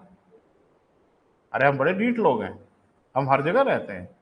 हम ध्रुवीय क्षेत्रों में भी रहते हैं, एस्किमो रहते हैं पोलर एरिया में। तो हम सहारा के मरुस्थलों में लोग रहते हैं रहने वाले, ऐसा नहीं, हम ढीठ बहुत हैं। और एडॉप्टेबिलिटी है हमारी। और तब जबकि हमारे बॉडी का टेम्परेचर हर हाल में कांस्टेंट चाहिए, बाहर का टेम्परेचर चाहे जैसा हो, तो भी हम हर जगह रहते हैं। थोड़ा सा एडॉप्टेबिलिटी डेवलप कर लेते हैं। जैसे आप देखते हो, यूरोप के लोग जब भारत में आते हैं, स्पेशली ब्रिटेन अमेरिका वगैरह से घूमने, तो विंटर में भी हाफ पैंट पहन के घूमते हैं, T shirt, half pant T shirt पहन के घूमेंगे। तब जबकि हम एस्किमो बने घूम रहे होते हैं, तो आश्चर्य होता है कि अरे सबको ठंडा लग ही नहीं रहा। जिसको आप ठंडा कह रहे हैं ना, वो उनके यहाँ गर्मी है। उनके यहाँ गर्मी के सीजन में टेम्परेचर होता है, उसके हैबिचुअल है। हम लोग चूंकि गर्म क्षेत्रों के रहने वाले लोग हैं, 2-3 डिग्री ही घटा तो दांत वांत सब बजने लगेंगे आपके। हाँ भाई, हमारी एडॉप्टेबिलिटी अलग है, लेकिन रहते हर जगह में। तो समस्या ये है कि रहने के लिए हमको खाना पीना भी चाहिए। आपने इसलिए महसूस किया होगा कोल्ड कंट्री के ज़्यादातर लोग, जो ठंडे मुल्कों के लोग हैं, यूरोपियन लोग हैं, इनके भोजन में नॉनवेज की मात्रा कुछ ज़्यादा ही होती है। मांसाहार वो बहुत ज़्यादा पसंद करते हैं। 2 कारणों से पसंद करते हैं। पहला ये कि उसकी अवेलेबिलिटी भी है और ज़रूरत भी है। बॉडी को ज़्यादा एनर्जी की आवश्यकता है, बॉडी को ज़्यादा ऊर्जा की आवश्यकता है, इसलिए भी। और साग-सब्जियों की अवेलेबिलिटी भी बहुत ज़्यादा नहीं होती, ठंड के कारण। लेकिन यह है कि कुछ न कुछ तो ज़रूरत पड़ेगी ही पड़ेगी। हम लोग यहाँ क्या है कि अब इतनी भयानक गर्मी है इस समय, कौन नॉनवेज खाने वाला भाई? जो बड़े शौकीन है नॉनवेज खाने के वो भी तौबा किए हुए हैं कुछ महीनों के लिए, बहुत गर्मी है। तो क्लाइमेट भी आपके फूडिंग हैबिट को डिसाइड करता है। क्लाइमेटिक कंडीशन हमारे खाने पीने की आदतों को निर्धारित करता है। बहरहाल, तो ये कि बेटा उन इलाकों में मनुष्य अगर रहते हैं तो भी कुछ साग सब्जियों वेजिटेबल्स की जरूरत तो होगी ही होगी, और खुले में आप इसका उत्पादन नहीं कर सकते, क्योंकि दिन में तो ठीक है, और रात में जैसे टेम्परेचर माइनस में होगा वैसे फ्रॉस्टी कंडीशन उत्पन्न हो जाएगी, पाले की स्थिति हो जाएगी, फसलें बर्बाद हो जाएंगी। तो वहां लोगों ने एक उपाय बनाया कि कांच के घर बनाते हैं और कांच के घरों के अंदर साग सब्जियों की खेती करते हैं। रात में उनके अंदर का टेम्परेचर बहुत ज्यादा नहीं घटने पाता और फसलें सुरक्षित हो जाती है। तो कांच के उन्हीं घरों को कहा जाता है ग्रीन हाउस, है ना। अब ऐसा नहीं कि हरे रंग का होता है, क्योंकि उसमें खेती बाड़ी थोड़ी बहुत होती है साग सब्जियों की, दैट्स वाई इसको नाम दे दिया ग्रीन हाउस। ध्यान रखना, green house is other thing and green house effect is other thing. Green house अलग चीज है, ग्रीन हाउस प्रभाव अलग चीज है। उस घर के अंदर जो प्रभाव होता है उसको ग्रीन हाउस प्रभाव कहते हैं। उस घर के अंदर कुछ न कुछ तो होता ही होगा। जो कांच के घर हम बनाते हैं उसके अंदर कुछ होता होगा, तो जो कुछ होता है उसको हम लोग ग्रीन हाउस इफेक्ट कहते हैं। लेकिन एक बात ध्यान रखना, वैसा कुछ कहीं भी होगा वो सब ग्रीन हाउस इफेक्ट कहलाएगा। तो ग्रीन हाउस रहे या ना रहे, उस तरह का प्रभाव जहां भी उत्पन्न हो जाएगा सबका सब कहलाएगा ग्रीन हाउस इफेक्ट। जैसे आप सुनते हो पूरी धरती पर ही ग्रीन हाउस इफेक्ट हो रहा है, ग्लोबल वार्मिंग हो रही है, वैश्विक उष्णता हो रही है, पढ़ते हैं हम लोग ना ग्रीन हाउस इफेक्ट हो रहा है, पूरी धरती ग्रीन हाउस है। नहीं भैया, ग्रीन हाउस वो कांच वाला घर है। लेकिन हम क्या बोलते हैं कि पृथ्वी पर ग्रीन हाउस इफेक्ट हो रहा है, जिसके कारण ग्लोबल वार्मिंग हो रही है। और मैंने आपको बताया था कि कांच के घर अगर आप अपने घर में बनवा लेते हैं और उस पर डायरेक्ट सनलाइट पड़ती है, बहुत गर्म हो जाएगा वो, है ना बेटा। हम लोगों की कारें हैं, 4 व्हीलर है, अरे ये तो बहुत भयानक गर्मी है। आप आधे घंटे अपनी कार धूप में पार्क कर दीजिए इस समय की जो गर्मी है, और मेरा चैलेंज है कि उसमें आप बैठ के दिखा लो। सिर्फ आधे घंटे आप धूप में पार्क कर लो, बस शर्त ये है कि थोड़ा खिड़की उड़की का शीशा उसा बंद कर लेना, और फिर आधे घंटे बाद अपनी कार में बैठ के दिखा दीजिए। अगर बेहोश ना हो जाए तो मैं अपना नाम बदल दूँ। बहुत टेम्परेचर अंदर बढ़ जाता है कार का, बाहर तो ऐसे ही टेम्परेचर ज्यादा है, कार के अंदर का टेम्परेचर तो असहनीय हो जाता है, आप नहीं बैठ सकते। तो क्या हुआ कार के अंदर? ग्रीन हाउस इफेक्ट हुआ। अब वो ग्रीन हाउस थोड़ा ही है, लेकिन वो प्रभाव जो कांच के घर में होता है वही प्रभाव हो गया कार के अंदर। तो उसको हम लोग बोलते हैं, तो ये प्रभाव जहां जहां होगा बेटा, हर जगह वो ग्रीन हाउस इफेक्ट कहलाएगा। शुक्र सर्वाधिक चमकीला दिखाई देता है, सबसे गर्म भी है। क्यों? Green house effect. शुक्र पे क्या हो रहा है? वो कहीं भी होगा वो घटना, कौन घटना? आने देंगे, जाने नहीं देंगे, ये घटना जहां भी होगी वो सारी घटना कहलाएगी ग्रीन हाउस इफेक्ट। कार में भी वही हुआ, कांच के घर में भी वही हुआ, शुक्र ग्रह पे भी वही हुआ, जहां जहां आपको इस तरह की घटना दिखेगी सब वही होगा। लेकिन ये कैसे हो जाता है कि आने देते हैं और नहीं जाने देते? तो बहुत सिंपल सा साइंस है बेटा इसके पीछे, और मुझे लगता है आप में से हर कोई इतना साइंस तो जानता ही होगा कि कहा जाता है हॉटर बॉडी शॉर्टर वेवलेंथ। एक फ्रेज जैसा यूज किया जाता है कि जो वस्तु जितनी ही गर्म होती है उससे उष्मा उतनी ही छोटी तरंगों के रूप में निकलती है, शॉर्टर वेवलेंथ के फॉर्मेट में निकलती है। क्लियर है बेटा? तो याद कर लो, हॉटर बॉडी शॉर्टर वेवलेंथ। अब जैसे कहीं 50 डिग्री है और कहीं 70 डिग्री है, तो 50 डिग्री से भी उष्मा निकलेगी, 70 डिग्री से भी उष्मा निकलेगी, लेकिन वेवलेंथ छोटी किसकी होगी, 70 वाली। और कहीं 200 डिग्री का टेम्परेचर है, उष्मा वहां से भी आएगी, लेकिन उसकी वेवलेंथ इन तीनों से सबसे कम हो जाएगी। तो मुझे लगता है एक दिमाग में फीड कर लो कि जो वस्तु जितनी गर्म होगी, कल को यही पूछे तो ऊर्जा के 3 स्रोत हैं, एक का टेम्परेचर 400 डिग्री है, एक का 600 है, एक का 800 है। इसमें सबसे छोटी तरंगों के रूप में ऊर्जा कहां से निकलेगी? ये खराब प्रश्न नहीं है, ये तबीयत खराब कर देने वाला प्रश्न है। अगर बेसिक्स आपको नहीं पता है तो आप नहीं बता पाएंगे। तो जो ज्यादा गर्म होगा उससे उष्मा उतनी छोटी तरंगों के रूप में शॉर्टर वेवलेंथ के फॉर्मेट में निकलेगी। क्लियर है बेटा? मुझे नहीं लगता कि सूर्य से ज्यादा गर्म कोई है। ठीक है? तो सूर्य से जो उष्मा धरती की ओर आती है वो बहुत छोटी तरंगों मतलब हल्का मत लेना, जिसकी वेवलेंथ छोटी है वो कम ताकतवर है, ना ना, जितनी छोटी तरंगे हैं उतनी ज्यादा ताकतवर है, उतनी ज्यादा ऊर्जा है। शुरू में ही मैंने सनलाइट का कॉन्फ़िगरेशन आपको बताया था तरंगों की लंबाई के आधार पे। गामा रेज सबसे ऊपर मैंने लिखा था, सबसे छोटी तरंगे होती हैं, बहुत हाई एनर्जी होती है गामा रेज के पास। एक्सरे उसके बाद है, छोटी तरंगे हैं, गामा से थोड़ी बड़ी हैं, इनकी भी एनर्जी बहुत अधिक होती है, पेनिट्रेट कर सारी बॉडी को, शरीर के आर पार निकल जाती हैं, तो हड्डियों का ढांचा ऊंचा फोटोग्राफी प्लेट पे आ जाता है, जो लेके डॉक्टर पास दौड़ते हो देखो कहाँ टूटा। क्लियर है? तो ये कहने का मतलब छोटी तरंगों का मतलब हल्के मत लेना, उनके पास एनर्जी ज्यादा होती है। ओवरऑल सूर्य से जो किरणें आती हैं बेटा वो छोटी तरंगों के रूप में निकलती है, क्योंकि उसमें भी तरह तरह की तरंगे हैं। छोटी तरंगों के लिए हमारा वायुमंडल ट्रांसपेरेंट रहता है, पारदर्शी रहता है, वो उनको आने देता है। वायुमंडल के कुछ ही ग्रेडियंट हैं जो उसमें से ऊर्जा थोड़ा सा ले पाते हैं, और वो डस्ट पार्टिकल हैं और जलवाष्प हैं, लिखाया है मैंने।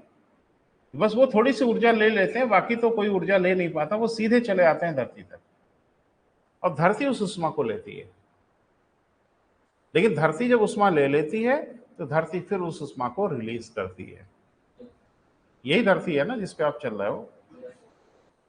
अभी भी पैर रखने में तकलीफ होगी बाहर,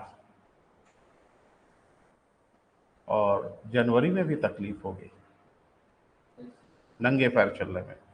हाँ, दोनों का कंडीशन अलग लो। अभी इतना गर्म होगी कि आप नंगे पैर नहीं चल सकते, और जनवरी में इतनी ठंडी होगी कि भी नंगे पैर नहीं चल सकते। तो ये जो उष्मा ली है धरती, अभी ले रही है, वो जा कहाँ रही है? वो सब छोड़ देगी, सब रिलीज कर देगी, वो होल्ड करके नहीं बैठेगी। तो धरती जो भी उष्मा लेती है बेटा, उस उष्मा को वो रिलीज करती है, उस उष्मा को जरूर छोड़ती है। इसीलिए आप नोटिस किए होंगे कि जैसे 3 बजे के आसपास, 3:30 बजे के आसपास अभी गर्मी कुछ ज्यादा महसूस होती है, जबकि सबसे अधिक गर्मी तो 12 बजे के आसपास पड़नी चाहिए। बोल नहीं रहे हैं, लेकिन गर्मी ज्यादा महसूस होती 2, 2:30, 3 बजे के आसपास। इवन शाम को तो कुछ और भी बेचैनी होने लगती। कारण होता है अब धरती भी अपना रिलीज कर रही है, धरती भी अपनी उष्मा को अब रिलीज करना उसने शुरू कर दिया। रातों में इतनी बेचैनी काहे हो जा रही है? धरती रिलीज कर रही है विकिरण, तो गर्मी बढ़ रही है। तो धरती यानी पृथ्वी या धरातल उष्मा को रिलीज करेगा। अब इसमें भी फिजिक्स है, इसमें भी भौतिक विज्ञान है। मुझे लगता है आप सबने पढ़ा होगा कभी ना कभी। जो वस्तु जिस वेवलेंथ पे उष्मा को लेती है, वह वस्तु उस वेवलेंथ पे उष्मा को रिलीज नहीं करती। हमेशा सेकेंडरी रेडिएशन जो होगा वो प्राइमरी वाले से बड़ा होगा। यानी जिस वेवलेंथ पे धरती उष्मा को लेती है, उस वेवलेंथ पे उष्मा को रिलीज नहीं करती, वरन बड़ी हुई वेवलेंथ पे उष्मा को रिलीज करती है, और इसे वायुमंडल नहीं जाने देता, रोक लेता है। कि आप तो नहीं आए थे, जो आए थे वही जाएंगे, आप तो बड़े हो गए, आप यहीं रुको। इस कारण वायुमंडल गर्म होने लगता है। कांच में भी यही प्रॉपर्टी है।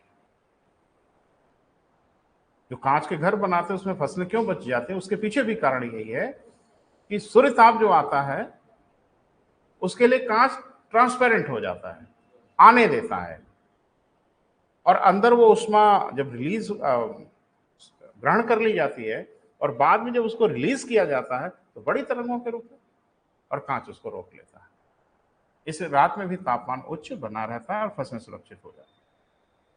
यही काम आपकी कार में हुआ। जो बाहर से हीट आ रही है आपकी कांच को पार करते हुए कार के अंदर आ रही है, सीट इंटीरियर गर्म हो रहा है। अब जब वो उस्मा रिलीज कर रहा है ठंडा होने के लिए, तो खिड़कियां कह रहे हैं कि ना इधर ही रहो। तो बाहर से तो पंपिंग हो रही है, अंदर से डंप किया जा रहा है, बाहर निकलने नहीं दिया जा रहा, तो अंदर तो टेम्परेचर बढ़ ही जाएगा। तो जहां ऐसी फेनोमेना होगी बेटा, हर जगह कहलाएगा ग्रीन हाउस इफेक्ट। 2 लाइन में लिखो बेटा। हाँ लिखें। ठंडे क्षेत्रों में जहां दिन के तापमान की तुलना में रात में तापमान अत्यधिक कम हो जाता है, जहां दिन की तुलना में रात्रि में तापमान अत्यधिक कम हो जाता है, कांच के घर बनाकर साग सब्जियों की खेती हो जाती है।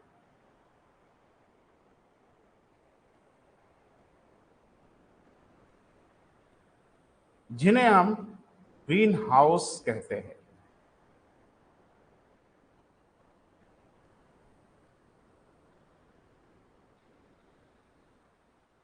जिन्हें हम क्या कहते हैं बेटा?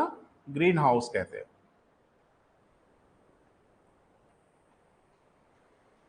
ठीक है। तो अरे अपने यहां भी देख लो ना बेटा, जैसे ये नर्सरी वर्सरी वाले हैं ना, प्लांट, तो कुछ प्लांट ऐसे होते हैं जिनको थोड़ा हाई टेम्परेचर चाहिए होता है विंटर में। तो हमारे यहाँ विंटर में फसलें मर नहीं जाती, लेकिन कुछ ऐसे प्लांट होते हैं जिनको थोड़ा टेम्परेचर ज्यादा चाहिए, तो वो लोकल ग्रीन हाउस बना लेते हैं।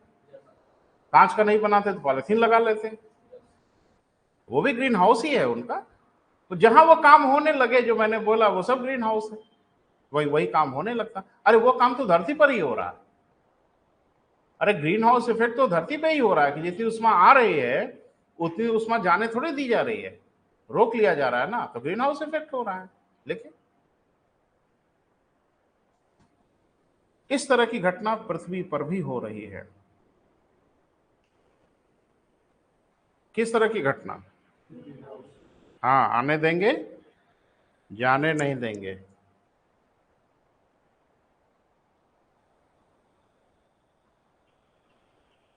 क्लियर है बेटा? और पृथ्वी पर कहाँ है? उत्तर भारतीयों के घरों में होती बहुत घटना। आने देंगे, जाने नहीं देंगे। अरे अतिथि देवो भव वाले देश के लोग हैं हम लोग, तो हमारे यहाँ गेस्ट अपनी मर्जी से आता है, अतिथि अपनी मर्जी से आता है, जाता थोड़ी अपनी मर्जी से। अरे आज कहाँ जाएंगे, तो आज शाम को फलाना खाएंगे, यहाँ घुमाएंगे, कहाँ जाने देते हैं। तो जैसे गेस्ट आए ना, वैसे बोलिए ग्रीन हाउस इफेक्ट। अब अगर साइंस समझते हैं तो समझिए, नहीं तो फिर हम समझा देंगे। यानी अब आप जाएंगे हमारी मर्जी से। क्लियर है बेटा? चलिए आगे बढ़े। पृथ्वी पर भी यह घटना हो रही है। ठीक है। इसका परिणाम क्या हो रहा है बेटा? ग्लोबल वार्मिंग, वैश्विक उष्णता का कारण क्या है बेटा? Green house effect. अब समस्या यह है कि पृथ्वी पर कांच तो नहीं है। बोले बेटा, कांच के घर बना के तो पृथ्वी को पैक नहीं किया गया है, तो काम कौन कर रहा है? वही काम करती है कार्बन डाइऑक्साइड। सबसे बड़ा कल्प्रिट है ये। अकेले नहीं है वही जिम्मेदार, लेकिन सबसे ज्यादा भूमिका उसी की है। लिखें। पृथ्वी पर यह घटना कुछ गैसों के कारण होती है। पृथ्वी पर यह घटना कुछ गैसों के कारण होती है ना बेटा, जिन्हें हम ग्रीन हाउस गैस कहते हैं। पता नहीं कैसे इस बार नहीं पूछा, है ना बेटा? नहीं तो लगभग वो हमेशा पूछते रहते हैं, हमेशा उनका पेट एक क्वेश्चन है कि ग्रीन हाउस गैस से घुमा फिरा के कहीं ना कहीं कुछ ना कुछ आपसे जरूर पूछ लेते हैं। तो ग्रीन हाउस गैसों के कारण होता है। तो कौन कौन ग्रीन हाउस गैस है बेटा? ये खूब क्वेश्चन पूछा गया आपसे, तो लिख भी लें। ग्रीन हाउस गैस, तो ग्रीन हाउस गैस का मतलब यानी वो गैसें हैं, पृथ्वी के वायुमंडल की वो गैसें हैं जो वही काम करती हैं जो कांच करता है। यानी सूर्य ताप को आने देंगे और सूर्य ताप को जाने नहीं देंगे। कुछ गैसें हैं बेटा, उन्हीं का नाम लिखना होगा। तो थोड़ा आप मदद करिए, थोड़ा हम मदद करते हैं। तो पहले गिरोह का जो नेता है उसी का नाम लिखा जाए। कार्बन डाइऑक्साइड, फिर methane, very good. Nitrous oxide, जल वाष्प, CFC, क्लोरोफ्लोरोकार्बन। ठीक है, तो अक्सर मैंने जो परीक्षा में देखा है आपसे पूछते हुए, उसमें विकल्प में नाइट्रोजन ऑक्सीजन भी दे देता है। कई बार मैंने देखा है विकल्प में नाइट्रोजन नहीं है बेटा ग्रीन हाउस में, बेचारा निर्दोष है। ये कहते हैं जिसको आना जाना है आओ जाओ भैया, हमसे कोई मतलब नहीं है। तो नाइट्रोजन वगैरह इसके लिए दोषी नहीं है, ऑक्सीजन भी इसके लिए दोषी नहीं है। यानी ये गैसें ग्रीन हाउस गैसें नहीं है। तो ग्रीन हाउस गैसों की लिस्ट आपके सामने है, परीक्षा में अक्सर आपसे पूछ लेता है।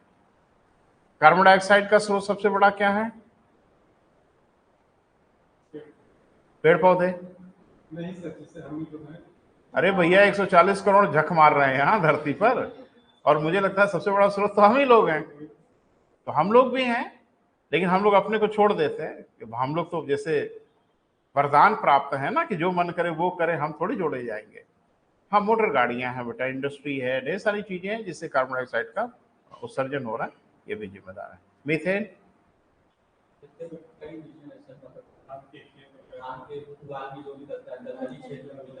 हाँ हाँ, जुगाली में तो निकलता ही है, पशुओं के मलमूत्र में मीथेन गैस निकलती है।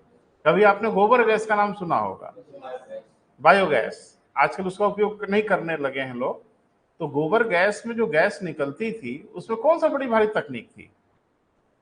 अरे मुझे तो इससे सिंपल टेक्नोलॉजी और कुछ हो ही नहीं सकती थी। एक तो सीमेंट का गड्ढा बनाते थे, उसी में गोबर घोल देते थे, और टीन का एक डब्बा उल्टा उसी पर रख देते थे। अरे कभी देखा नहीं गोबर गैस का संयंत्र? हाँ, बहुत आसान होता है। एक टीन का डब्बा, खाली बड़ा सा डब्बा, मतलब वो छोटा सा मत समझना, उस घेरे के हिसाब से उसको उल्टा रख दे, ऊपर एक उसमें जगह बनी होती। अब जो गैस उसमें निकलेगी वो थोड़ा पानी में डूबा भी रहता है, तो जो गैस उसमें निकलेगी उस डब्बे में पैक हो जाएगी, और उसमें ऊपर एक जगह बनी हुई, वहां से गैस निकलेगी। खूब बढ़िया खाना वाना बनता था गोबर गैस से। यानी मीथेन गैस एक ज्वलनशील गैस है ना, जिसका उपयोग किया जा सकता है। मीथेन सबसे ज्यादा जानते हो कहाँ है? ये बेटा नहीं नहीं, मीथेन का सबसे बड़ा भंडार इस समय समुद्र है, सबसे बड़े भंडार है। हम जब आपको पढ़ाएंगे हाइड्रोस्फीयर तो विस्तार से आएंगे। सागर के नीचे एक विशेष प्रकार का यौगिक पाया जाता है जिसको क्लैथरेट कहते हैं। ठीक है बेटा, ये वास्तव में मीथेन गैस है, ये इतने हाई प्रेशर पे पानी के साथ एक कंपाउंड बना लेती है, जेली जैसा, जैम या जेली जैसी एक संरचना बना के, जबकि गैस पानी के नीचे नहीं रह सकती, गैस हमेशा पानी के बाहर आ जाएगी। लेकिन सागर, पूरे के पूरे सागर पटे हुए हैं क्लैथरेट से, भरे पड़े हैं। ये हाई प्रेशर के साथ एक कंपाउंड बना के पानी में जैम या जेली जैसा तल पे पड़े हुए हैं। अगर हम उसको निकालने का ढंग सीख लें किसी तरीके से, तो ऊर्जा की समस्या अगले 3-4 हजार साल तक खत्म, कोई प्रॉब्लम ही नहीं होनी है धरती पे। और निकालेंगे जरूर, आज नहीं तो कल। अभी कुछ और निकाल रहे हैं थोड़ा आसान है प्रक्रिया। तो अभी पेट्रोलियम, क्रूड ऑयल निकाल लेने दो, अभी पूरा कोयला निकाल लेने दो। जब ये खत्म होगा ना तो फिर पहुंचेंगे वहां और निकालेंगे क्लैथरेट को, और मीथेन के प्रचुर भंडार हैं वो। तो पढ़ेंगे हम लोग सही वक्त पे 12 बजे। क्लियर है बेटा? आगे बढ़ो, एक आधा और हो जाए आज। लिस्ट देख के बताओ। तापीय विसंगति, हाँ इसको जरूर लिख लो, तापीय विसंगति।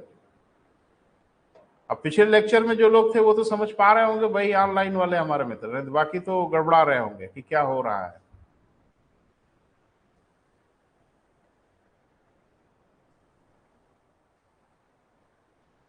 तो हम लोग कहते हैं क्या बेटा? तापीय विसंगति। इंग्लिश में जरा देखो, इसको हम लोग कहते हैं, हाँ, थर्मल एनॉमली।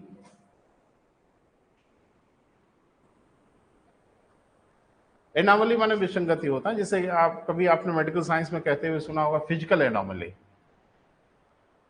बोला जाता है, डॉक्टर्स बोलते हैं, लेकिन ये चूंकि आप उसको कभी ध्यान से सुनते नहीं, फिजिकल एनोमली मतलब शारीरिक विसंगति हो जाए, जैसे ढेर सारे लोग देखते हैं दो लोग एक ही में जुड़ गए, अरे देखा होगा ना, दो बच्चे एक ही में जुड़ गए, या कुछ देखते होगे कुछ लोगों के साथ एक हाथ की जगह पे कई हाथ हो गए या पैर हो गए, क्या क्या हो गए, तो वो फिजिकल एनोमली कहलाती है। जैसा होना चाहिए वैसा नहीं होता, कुछ गड़बड़ हो जाता है। कहीं मैंने बच्चे कहीं देखा था, आप भी देखे होंगे, एक बच्चे क्या नाक की जगह पे सूंड जैसी संरचना हो गई, अब लगे पूजा पाठ कर, वो बेचारा विसंगत से ग्रसित है और उसको गणेश भगवान बना दिए लोग। हाँ, अब तो हम लोग क्या सब यही सब चलता है साहब। तो विसंगति माने होता है एनोमली।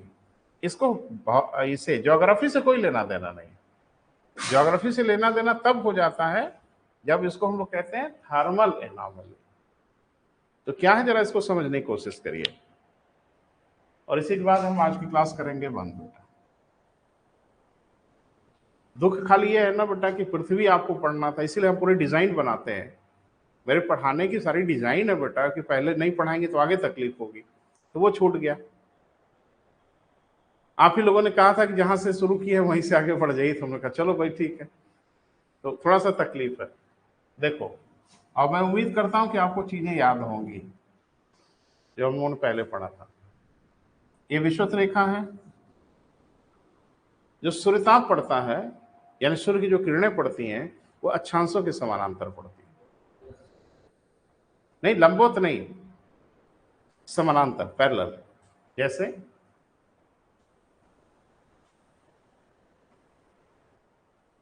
ये नॉर्थ पोल है बेटा और ये साउथ पोल है। जैसे सूर्य की किरणें जब इस रेखा पे पड़ रही हैं, जिस भी एंगल से पड़ रही हो, लंबवत पड़ रही हो, 30 डिग्री पे पड़ रही हो, 60 डिग्री पे पड़ रही हो, लेकिन जब सूर्य की किरणें इस रेखा पर पड़ेंगी तो पूरी रेखा पर एक एंगल से पड़ेगी।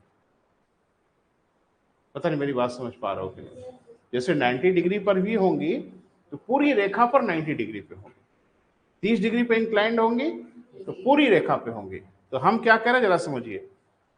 मान लीजिए हम बात कर रहे हैं कि 21 मार्च की, तो सूर्य की किरणें कहां पड़ रही हैं लंबवत बेटा? विषुवत रेखा पर, ठीक है। तो पूरी विषुवत रेखा पर सूर्य एक बराबर तापमान दे रहा है ना, कम से कम 21 मार्च को। मैं ऊपर नीचे की बात नहीं कर रहा हूं, मैं पूरी विषुवत रेखा पे बात कर रहा हूं। एक बराबर टेम्परेचर आ रहा है, क्या विषुवत रेखा पे हर जगह का तापमान एक बराबर होगा? होना तो चाहिए। जब एक बराबर गर्मी आ रही है हर जगह, तो तापमान भी एक बराबर होना चाहिए। लेकिन एक बराबर होगा? नहीं होगा, बिल्कुल नहीं होगा। क्यों नहीं होगा? आजमगढ़ में हर जगह तापमान एक बराबर है? नहीं। जिसका घर बगीचे के ठीक अंदर है, पेड़ पौधों के बीच में, उसके घर का तापमान कम होगा। लोकल फैक्टर भी तो प्रभावित करते हैं ना बेटा। तो मैं सिर्फ ये बता रहा हूं कि पूरी विषुवत रेखा पे धरती हर जगह एक बराबर नहीं है। कहीं वन है, डेंस फॉरेस्ट है, कहीं समुद्र है, कहीं कुछ है, तो क्या पूरी रेखा पे हर बराबर एक जैसा तापमान होगा? सामान्य बुद्धि क्या कह रही है? बिल्कुल नहीं होगा। अरे भौगोलिक बनावट भी तो निर्धारित करेगा ना कितना ताप लेना है नहीं लेना है। बाहर आप धूप में लोहा रख दो, लकड़ी रख दो, पानी रख दो, फलाना रख दो, ढिमाका रख दो, सब एक बराबर गर्म होगा। गर्मी तो एक बराबर है ना बाहर, लेकिन सबको ताप ग्रहण करने की क्षमता अलग अलग होगी ना बेटा। तो ध्यान से सुनो। मान लीजिए हमने लैब में बैठ के कैलकुलेट किया कि विषुवत रेखा पे जितना तापमान आ रहा है, जितना टेम्परेचर आ रहा है, उसके हिसाब से विषुवत रेखा पे टेम्परेचर होना चाहिए, मान लीजिए 40 डिग्री सेल्सियस। ये हमने कैलकुलेट किस आधार पे किया? जितना इंसोलेशन इक्वेटोर पे आ रहा है, जितना सूर्यताप विषुवत रेखा पे आ रहा है, उसके अकॉर्डिंग विषुवत रेखा पे तापमान 40 डिग्री होना चाहिए। ये कैलकुलेशन तो हम लोगों ने लेबोरेटरी में बैठ के किया। अब थर्मामीटर लेके निकल पड़े विषुवत रेखा पर नापने। तो हमने कुछ पॉइंट चुन लिया कि यहां चेक करेंगे, यहां चेक कर लेंगे और यहां चेक कर लेंगे। लेबोरेटरी में बैठ के तो कैलकुलेशन ही हुआ कि हर जगह 40 डिग्री होना चाहिए था। तो क्या हर जगह 40 डिग्री होगा? Need not necessary. अब मालूम चला कि यहां पे हमने देखा तो मिल गया 36 डिग्री सेल्सियस, हो सकता है। यहां पे हमने चेक किया तो मालूम चला यहां मिल गया 42 डिग्री सेल्सियस, ये भी हो सकता है। और यहां पे हमने चेक किया तो ठीक मिल गया 40 डिग्री सेल्सियस। और होना कितना चाहिए था हर जगह? 40। क्या हर जगह 40 है? नहीं है। तो क्या हो रहा है, कहीं तो है 40, कहीं 40 से कम है, और कहीं 40 से ज्यादा है। और क्या होगा? और क्या हो सकता है? जितना होना चाहिए उतना हो, या उससे कम होगा, या उससे ज्यादा होगा। और कोई चीज हो सकती है? हो सकती है, सोच के बताओ 2 मिनट में। नहीं हो सकती। क्लियर है बेटा? ध्यान से सुनो। होना कितना चाहिए था?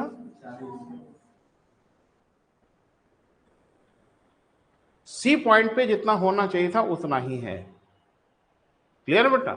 इसका मतलब है कि पॉइंट सी पर कोई तापीय विसंगति नहीं है, कोई थर्मल एनोमली नहीं है। यानी जितना वहां पे टेम्परेचर होना चाहिए था व्यवहार में उतना टेम्परेचर है। अब एक बात तय है कि ए पॉइंट पर और सी पॉइंट पर तापीय विसंगति है, थर्मल एनोमली है, क्योंकि जितना होना चाहिए था उतना नहीं है। लेकिन इसमें विसंगति 2 प्रकार की दिख रही है। एक जितना होना चाहिए था उससे कम, एक जितना होना चाहिए था उससे ज्यादा। तो विसंगति तो दोनों जगह है, यानी ए और बी, सॉरी बी, हाँ, ए और बी दोनों में विसंगति है। तो कहेंगे हाँ यहां थर्मल एनोमली है, लेकिन ए वाले को कहते हैं नेगेटिव एनोमली और बी वाले को कहते हैं पॉजिटिव। क्लियर बेटा? नेगेटिव मतलब जितना होना चाहिए उससे कम, पॉजिटिव माने तो नाम से ही कहानी समझ में आ जा रही है। लेकिन किसी अक्षांश के तापमान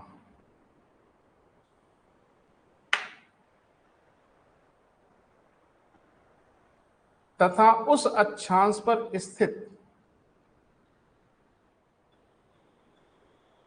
किसी स्थान के तापमान, किसी अक्षांश के तापमान, अक्षांश माने लैटिट्यूड, किसी अक्षांश के तापमान तथा उस अक्षांश पर स्थित किसी स्थान के तापमान में यदि अंतर हो तो, यदि क्या हो बेटा? अंतर हो तो इसे तापीय विसंगति कहते हैं, इसे थर्मल एनोमली कहते हैं।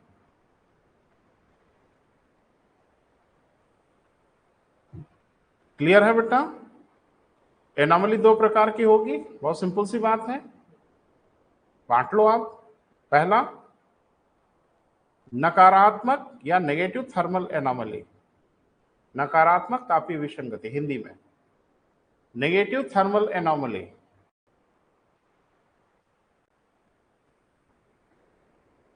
तो थोड़ा ऐसी भाषा में लिखा जाए कि हम लोग तो समझ लें, कोई पढ़ के ना समझ पाए। जितना होना चाहिए उससे कम, समझ गए ना बेटा? जितना होना चाहिए उससे कम। पॉजिटिव एनोमली, हाँ, यानी धनात्मक तापीय विसंगति।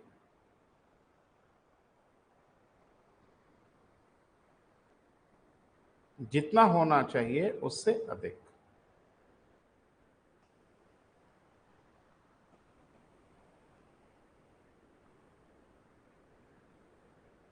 क्लियर हुआ बेटा?